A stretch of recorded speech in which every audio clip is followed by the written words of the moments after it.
Good morning friends, स्वागत है आप सभी का मेरे यूट्यूब चैनल पे एजुटॉकिक मोदी।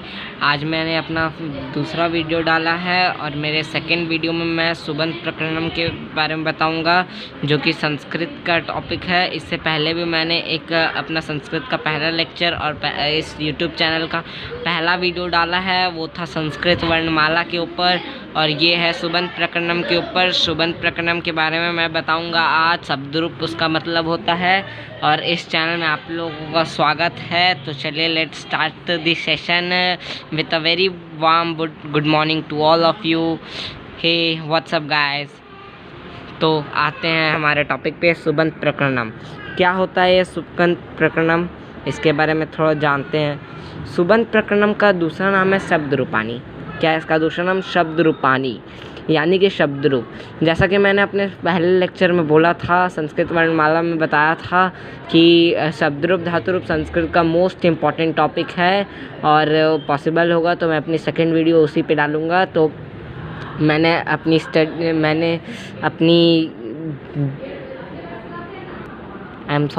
अपनी नोट्स तैयार की और इस पे आप लोगों को बताने आ गया।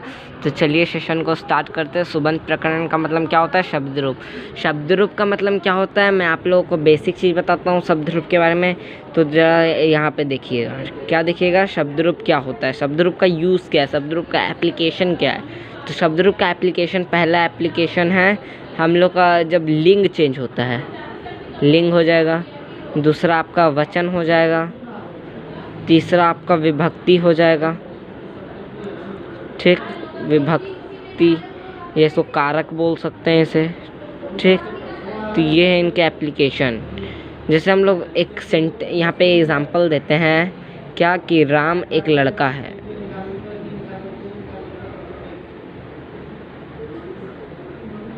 का है जो फुटबॉल खेलता है।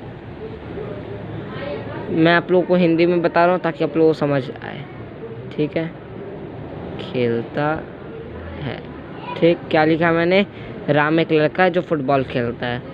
वही अगर हम लोग बोल दें कि इसके जगह राम की जगह राम और श्याम करें, तो क्या हम लोग ये लिखें, राम और श्याम एक लड़का है जो फुटबॉल खेलता है। या ये भी कर सकते हैं, राम और श्याम दो लड़के हैं, दो लड़का है। तो दो लड़का तो सूट नहीं करेगा, दो के साथ लड़के सूट करेगा, ये तो आप लोग जानते हैं, हिंदी में पढ़े ही हैं। तो ये लड़का का लड़के फॉर्म चेंज हुआ। क्या होगा इसमें? दो चीज़ होगा, लड़का का लड़के। ठीक, लड़का का चेंज होगा लड़के में, जो फुटबॉल खेलता का खेलते हैं। ठीक, तो देखिए यहाँ पे खेलते क्या है, खेलना तो कहते क्रिया है, क्रिया का मतलब होता है धातु, तो उसको तो अलग रखते हैं। शब्द क्या है? लड़का ही है जो चेंज हुआ उसमें। तो इसका अलग अलग फॉर्म हुआ, लड़का, लड़के, लड़की, लड़की, लड़कियाँ, लड़के, लड़कों।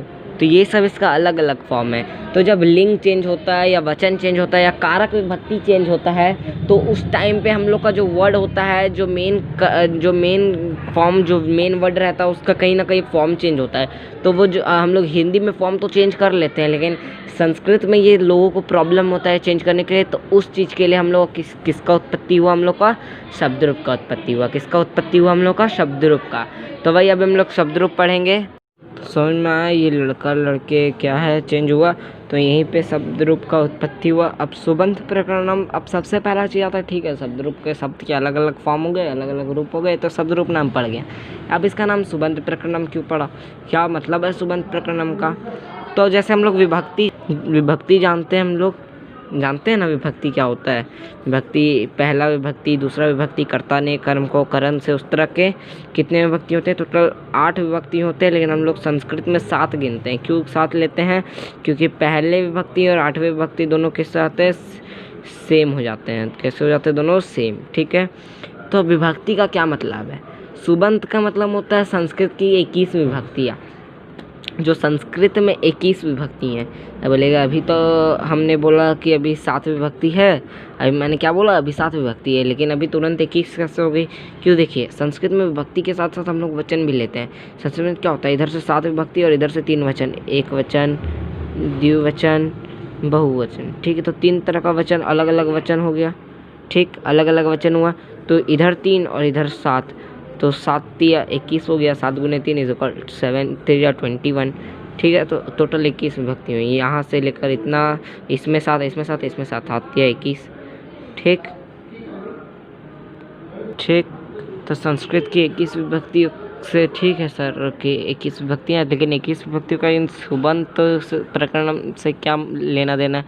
तो हम लोग एक जरा सा नीचे आए तो एक बार देख लीजिए कि संस्कृत के 21 विभक्ति यहाँ लिखे हुए हैं। यहाँ पे विभक्ति 7 ठो और यहाँ पे 3 वचन, तो 21 विभक्ति हो गए।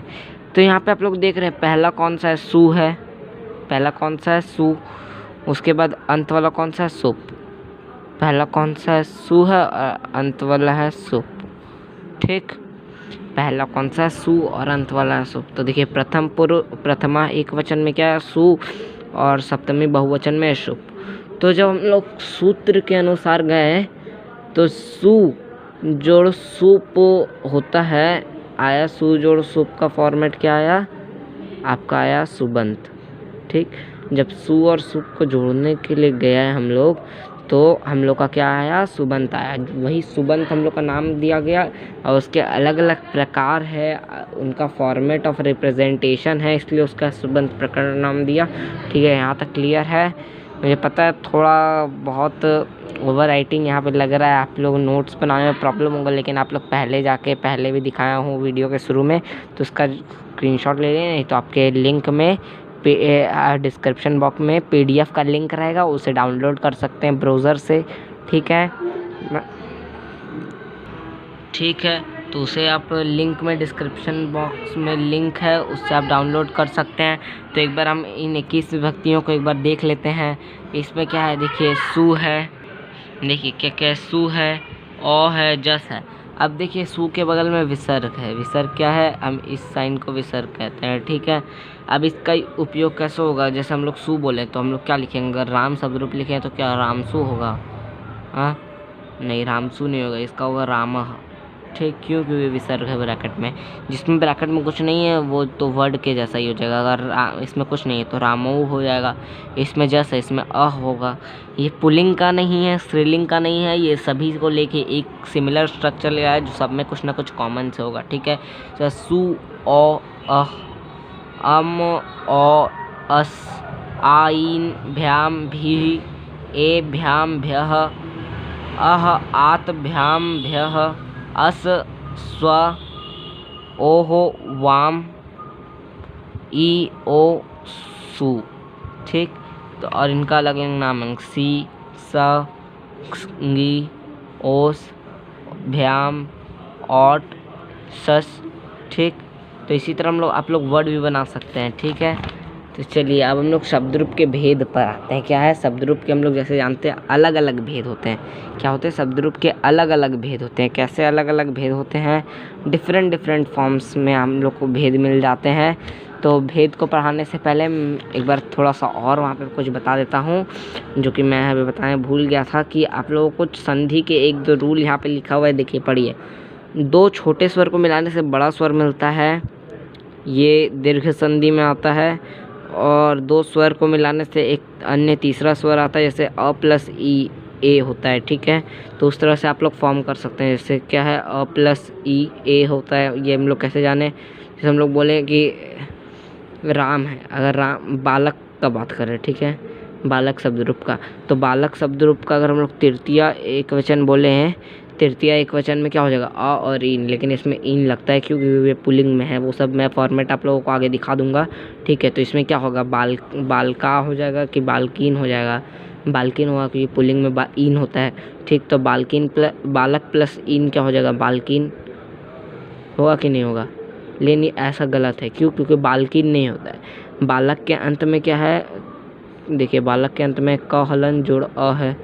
ठीक, और इन में क्या है? ई। तो जब अ और ई होता है तो मिलकर ए बनते हैं, तो वही ए वाले आ गए आपके बालकीन में। फिर से रिपीट करता हूँ, जब अ और ई जो मिलते हैं और ए बनते हैं तो बालक जोड़ इन क्या हो गए? आपके बालकीन। उसी तरह राम, देखिए, राम प्लस इन रामेन हो जाएंगे आपके। उसी तरह वट प्लस इन वटेन हो जाएंगे। वृक्ष प्लस इन वृक्षेन हो जाएंगे। और डिफरेंट एग्जाम्पल है। आप लोग शब्द रूप के भेद में अभी आप लोगों को दिखाऊंगा। ठीक है, तो यहाँ तक कोई डाउट है किसी को? चलिए बहुत अच्छा। तो आप लोगों को उम्मीद है समझ में आ रहा होगा, अच्छा लग रहा होगा। संबोधन के बारे में क्या होता है, संबोधन जो होते हैं प्रथमा की तरह सिमिलर होते हैं। ठीक है, तो हम लोग आते हैं शब्द रूप के भेद पर। ये आप लोगों को यहाँ पे लिखा हुआ इसलिए क्योंकि मैंने पहले ही नोट्स बना लिया था और मैं किसी और को भी ये समझा रहा था, तो वही वाला है। ठीक है, तो अब मैं आता हूँ शब्द रूप के भेद पर। तो इसमें अलग अलग भेद है, स्वरांत होते हैं, व्यंजनार्थ होते हैं। क्या होता है शब्द रूप के भेद में? आइए देखिए, शब्द रूप के दो पार्ट हैं। देखिए, स्वरांत क्या है? पहला शब्द रूप का एक भाग है आपका स्वरांत और दूसरा है व्यंजनार्थ। तो आप लोगों को कहीं ना कहीं अंदेशा हो गया होगा कि क्या मतलब है स्वर और व्यंजन के बारे में मैंने आप लोगों को बताया है फर्स्ट लेक्चर में। अगर आप लोगों को नहीं समझ में आता है स्वर व्यंजन तो आप लोग जाके देख सकते हैं। शॉर्ट में बता देता हूँ, स्वर का मतलब वोवेल, व्यंजन का मतलब कॉन्सोनेंट। ठीक, तो स्वर को अगर हम लोग विच्छेद करें स्वरांत को, तो स्वर जोड़ अंत, इसमें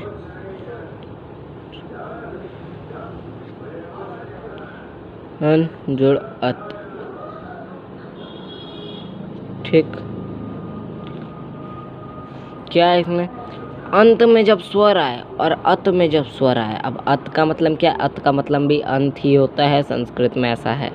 संस्कृत में अंत का एक पर्यायवाची है अत। ठीक है, तो जब अंत में स्वर और व्यंजन आए, दो कैटेगरी है। जब एक कैटेगरी में है कि जब अंत में स्वर आए और एक कैटेगरी है जिसमें अंत में व्यंजन आए। ठीक है, तो उसमें भी तीन तो है, पुल्लिंग, स्त्रीलिंग और नपुंसकलिंग। तो स्वरांत में देखते हैं अकरांत पुल्लिंग, जिसमें अंत में अ आए, फिर अंत में आ आए, अंत में ई आए, अंत में ई आए, अंत में ऊ आए, ऊ, री,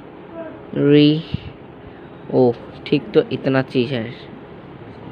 ठीक, आई एम सॉरी, ये नोट्स गलत है। इसमें डबल री वाला नहीं होता है पुल्लिंग में, भ्रातृ पितृ सब इसी में आएंगे। ठीक है, ठीक, तो अकरांत पुल्लिंग में बालक राम, अंत में अ है, आप देख रहे क हलन जोड़ा, म हलन जोड़ अ। उसी तरह आकरांत पुल्लिंग क्या है? मधुपा, किलालपा, विश्वपा। ठीक, ऐसे ही है आकरांत में प हलन जोड़ आ, प हलन जोड़ आ। ठीक, ई करांत पुल्लिंग कवि, मुनि, हर्षही है, दोनों में देख रहे हैं। ई करांत शुद्धि, बुद्धि। ठीक, ऊ करांत में साधु, प्रभु। ऊ करांत में प्रतिभु, री करांत में कर्त्री, मातृ, पितृ, भ्रातृ। ठीक, और ओ करांत में गो। ठीक है, समझ में आया क्या है स्वर? देख रहे हैं सबके अंत में स्वर है। आप लोगों को यहाँ पे एक भी ऐसा चीज़ नहीं मिला जिसके अंत में क्या हो? व्यंजन हो। ठीक है, उसी तरह स्त्रीलिंग का बात करें तो स्त्रीलिंग में आपका आ जाएगा आकरांत। ठीक, आकरांत ई, ऊ, री और ओ। ठीक, इसमें क्या क्या है? आक में लता, गंगा, नदा, मदा, जो भी बोल दीजिए अंत में जिसके आ आता हो। ठीक, कहीं कहीं इसमें अकरांत स्त्रीलिंग भी होता है, जैसे कोमल। इसमें देख रहे अकरांत स्त्रीलिंग है। अगर कोमल का हम लोग को क्या करना है? कोमल का करना है हम लोग को शब्द रूप परिवर्तन। तो कैसे करेंगे? इस केस में क्या होगा? ये अकरांत स्त्रीलिंग है, अकरांत स्त्रीलिंग, ये एक्सेप्शनल केस है। ठीक, इस तरह का कुछ अगर आए एक्सेप्शनल केस में कि अकरांत स्त्रीलिंग हो तो उसका फॉर्मेट किसकी तरह रहेगा? एकदम इसकी तरह रहेगा, इन्हें की अकरांत पुल्लिंग की तरह हो जाए। इसका अकरांत स्त्रीलिंग में आकरांत स्त्रीलिंग दोनों में सेम रहेगा। ठीक है, लता, गंगा, अ में कोमल, ई में मति, बुद्धि, फिर बड़ी ई में नदी, पत्नी, ऊ में तनु, धेनु, फिर बड़ा ऊ में वधु, भू, फिर री में स्वश्री, मातृ, ओ में नौ। ठीक है, नौ का मतलब यहाँ पे नाव है, 9 नहीं। ठीक, तो देख रहे हैं दो तरह के स्वर वाले देख रहे हैं यहाँ पे क्या है? स्वरांत है और व्यंजनार्थ है। मैं बोल रहा हूँ बार बार, अगर आप लोगों को इससे अगर ओवर राइटिंग लग रहा हो तो इसकी PDF की लिंक मेरे डिस्क्रिप्शन बॉक्स पे और कमेंट में दोनों में रहेगी, तो आप लोग इसे डाउनलोड कर सकते हैं। ठीक है। शब्द रूप के भेद में कौन कौन सा है, स्वरांत है, व्यंजनांत है। स्वरांत में अलग अलग स्वर यूज़ हुए हैं, ह्रस्व स्वर दीर्घ स्वर दोनों यूज़ है। ह्रस्व स्वर दीर्घ स्वर व्यंजन वो सब नहीं आता है तो मेरे पहले वीडियो देख लीजिए स्वर संस्कृत वर्णमाला पे, उसमें सब एक्सप्लेन्ड है। अगर नहीं समझ में आता तो पूछ लीजिए फिर से इस यही सब चीज़ के बारे में, तो मैं फिर से आप लोगों को एक्सप्लेन कर दूँगा। और इसके अलावा ये भी है कि आप लोग डिस्क्रिप्शन से मेरा व्हाट्सएप नंबर ले सकते हैं और उसमें मुझसे क्वेश्चन पूछ सकते हैं, या उस पर वॉइस कॉल करके व्हाट्सएप वॉइस कॉल करके उस पर आप मेरे से पूछ सकते हैं। ठीक है, तो कोई प्रॉब्लम नहीं है। तो हम लोग नेक्स्ट मैं आप लोगों को क्लीवलिंग या नपुंसक लिंग और फिर उसके बाद व्यंजनार्थ के बारे में बताऊंगा, स्वरांत शब्द रूप, फिर सेशन को कंटिन्यू करते हुए स्वरनाम शब्द रूप के बारे में बताऊंगा। फिर उसके बाद संस्कृत सहचर बुक से, संस्कृत की एक बुक है मेरे पास संस्कृत सहचर, उससे मैं क्या करूंगा उससे मैं आप लोगों को शब्द रूप की फॉर्मेट बता दूंगा। ठीक है, एक बार बुक के आउटर कवरिंग को देखना चाहते हैं तो देख लीजिए, मैं आप लोगों को दिखा देता हूँ संस्कृत सहचर कैसा होता है संस्कृत सहचर। तो ये है आप लोग मेरा संस्कृत सहचर बुक, ये अगर आप लोग लेना चाहते हैं तो ले सकते हैं। ये NCERT द्वारा पब्लिश्ड बुक है, ज़्यादा नहीं, मात्र 120 रुपये की है ये बुक। ठीक है, तो अगर पॉसिबल है तो ले लीजिए, वरना इसमें जो इस चैप्टर में जो कंटेंट है उसकी PDF लिंक डाल के मैं भेज दूँगा। तो ओके, थैंक यू नहीं, सॉरी। सेशन को कंटिन्यू करते हैं। तो सेशन को कंटिन्यू करते हुए मैं आप लोगों को बताना चाहता हूँ कि अब हम लोग क्या पढ़ेंगे। अब हम लोग पढ़ेंगे नपुंसक लिंग यानी क्लीवलिंग। क्या बोला मैंने? क्लीवलिंग की धातु रूप शब्द रूप की अलग अलग प्रकार। ठीक है, तो आइए स्टार्ट करते हैं। क्लीवलिंग नपुंसक लिंग। क्लीवलिंग का मतलब क्या होता है? नपुंसक लिंग, जो ना ही पुल्लिंग हो ना ही स्त्रीलिंग, ना पुल्लिंग ना स्त्रीलिंग। ठीक, तो इसमें 3 तरह के होते हैं। कौन से 3 तरह के होते हैं? अ, ई और उ। अकरांत, ईकारांत और उकारांत। ठीक है, अकरांत, ईकारांत और उकारांत। ठीक है, तीनों कौन से है? स्वरांत। कौन से है? स्वरांत शब्द रूप। ठीक, स्वरांत शब्द रूप है। अब इसमें हम लोग देखते हैं, अ में क्या आ जाएंगे? आपके फल आ जाएंगे, गृह आ जाएंगे, आपके विद्यालय आ जाएंगे, पत्र, वृक्ष, सब इसी में आ जाएंगे। ई में आ जाएंगे वारी, दधि, मति, ये बुद्धि, ये सब ई में आ जाएंगे। ऊ में आ जाएंगे आपके मधु, अश्रु। ठीक है, तो ये सब आपके स्वरांत पुल्लिंग है। अब हम लोग व्यंजनात् में आते हैं। क्या है व्यंजनात् पुल्लिंग? मतलब क्या है? जो व्यंजन से जुड़े हों, मतलब जिसके अंत में स्वर ना हो, व्यंजन हो। जैसे यहाँ पे स्वरांत है, उसी तरह यहाँ पे व्यंजनांत होगा। ठीक है, तो व्यंजनात् में क्या होगा? पुल्लिंग में देखते हैं हम लोग सुहृद। सुहृद का मतलब क्या होता है? देखते हैं, हलंत लास्ट में है, द हलंत। तो व्यंजनात् में आते हैं। व्यंजनात् का मैंने क्या बताया? सुहृद। आप लोग जानते हैं, मैंने आप लोगों को संस्कृत स्वर्णमाला में बताया कैसे आप लोग कैसे विच्छेद करते हैं। सुहृद को करेंगे तो सु और अंत में आता आपका द हलंत आता है। ठीक है, सुहृद में द हलंत आता है। हम लोग देखते हैं, इसका प्रोनाउंसिएशन नहीं करते, सुहृद डायरेक्ट बोलेंगे द। अगर इसका प्रोनाउंसिएशन करें तो होगा द। ठीक है, लेकिन आमतौर पे इसका प्रोनाउंसिएशन नहीं होता है, तो सुहृद मतलब पूरे ग्रुप में होता है। तो सुहृद में देखिए अंत में व्यंजन है, कोई स्वर नहीं आया, इसलिए ये व्यंजनात् पुल्लिंग में आएगा सुहृद। उसी तरह भूभृत। क्या बोला? भूभृत। ठीक, इसका मतलब होता है राजा। स्त्री में बोले तो महत। ठीक, महत, इसका मतलब होता है बड़ी। क्या होता है इसका मतलब? बड़ी। अब एक बात करें, अब नेक्स्ट में आए तो स्त्रज। क्या होता है? स्त्रज। स्त्रज का मतलब होता है माला। उसी तरह क्लीवलिंग में आए तो हो जाएगा आपका जगत। क्लीवलिंग में क्या क्या बोला? जगत और नमन। जगत का मतलब विश्व, नमन का मतलब प्रणाम करना।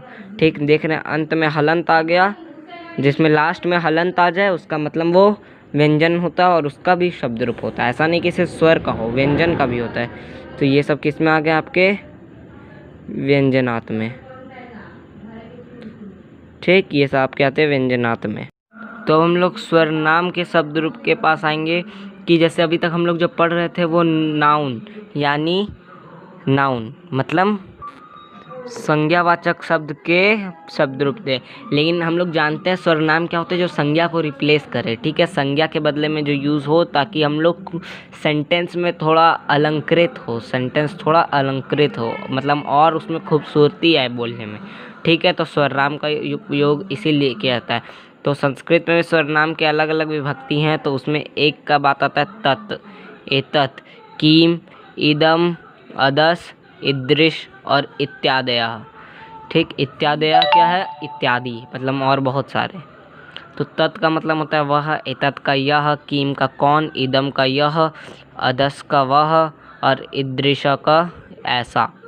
ठीक, इनके भी अलग अलग लिंग है, अलग अलग विभक्ति में अलग अलग उपयोग होता है। तो शब्द रूप में और कुछ नहीं, और बस देख लेता हूँ 1 मिनट।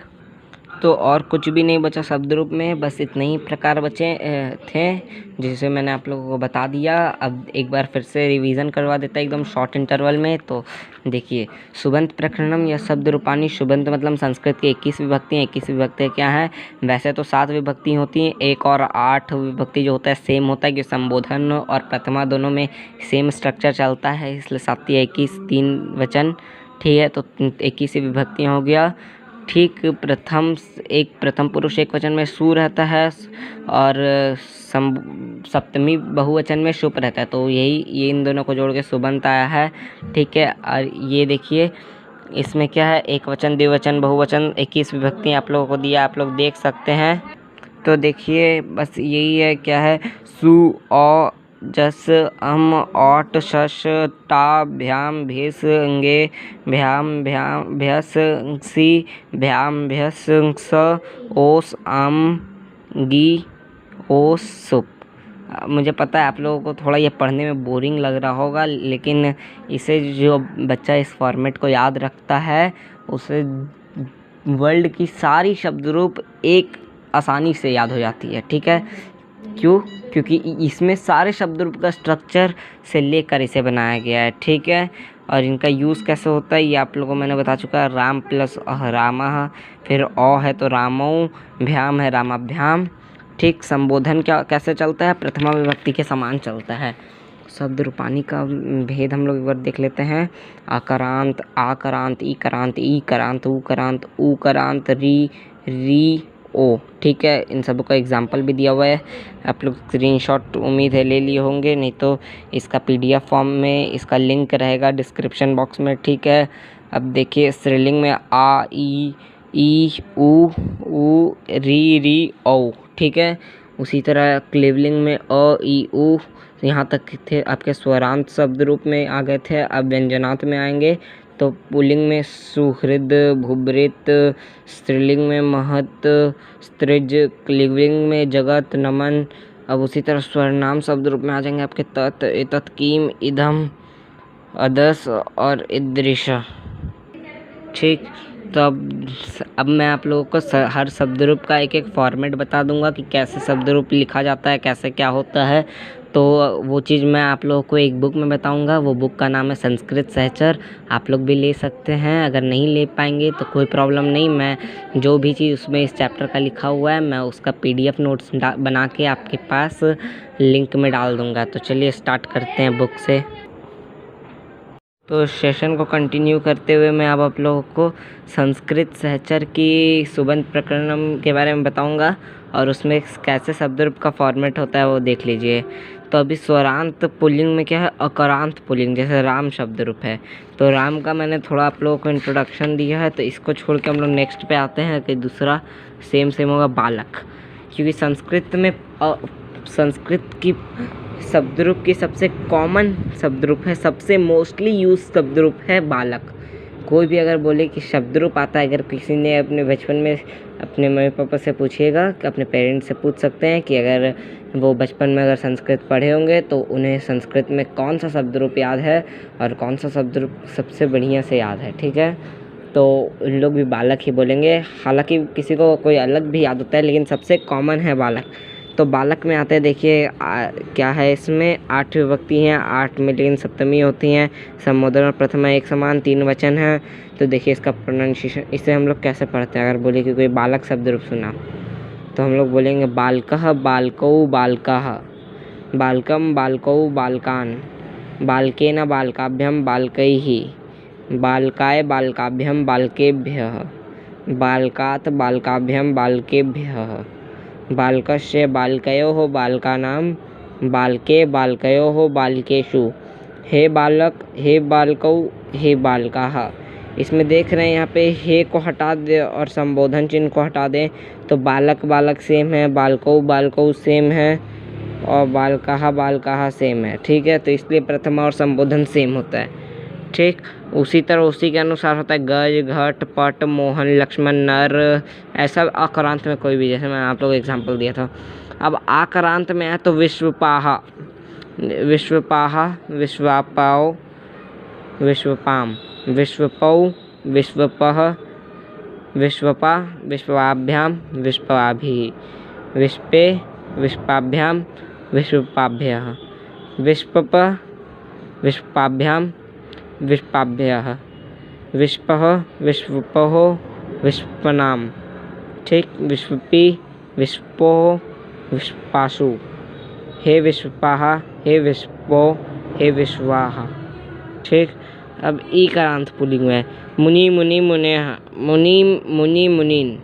इसमें एक बात का ध्यान रखना है, मुनि में देख रहे हैं एक वचन में क्या हो रहा है हर्षही और द्विवचन में दीर्घही, तो मात्रा का इसमें बहुत ध्यान रखना है। क्यों रखना है मात्रा का, आप लोगों को इसमें बहुत ध्यान रखना है, ये इसमें मात्रा बहुत ज़रूरी है। ठीक है, तो हम लोग नेक्स्ट आते इधर देखिए, मुनिना मुनिभ्याम मुनिभिः, मुनये मुनिभ्याम मुनिभ्यः, मुनेः मुनिभ्याम मुनिभ्यः, मुनेः मुनयो मुनीनाम, मुनौ मुन्योः मुनीषु, हे मुने हे मुनि हे मुनयः।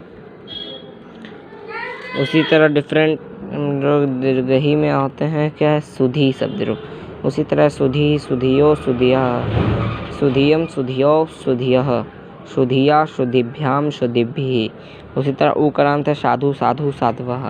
उसी तरह उकारांत है क्या है प्रतिभु प्रतिभुवो प्रतिभुवः, प्रतिभुवम प्रतिभुवो प्रतिभुवः।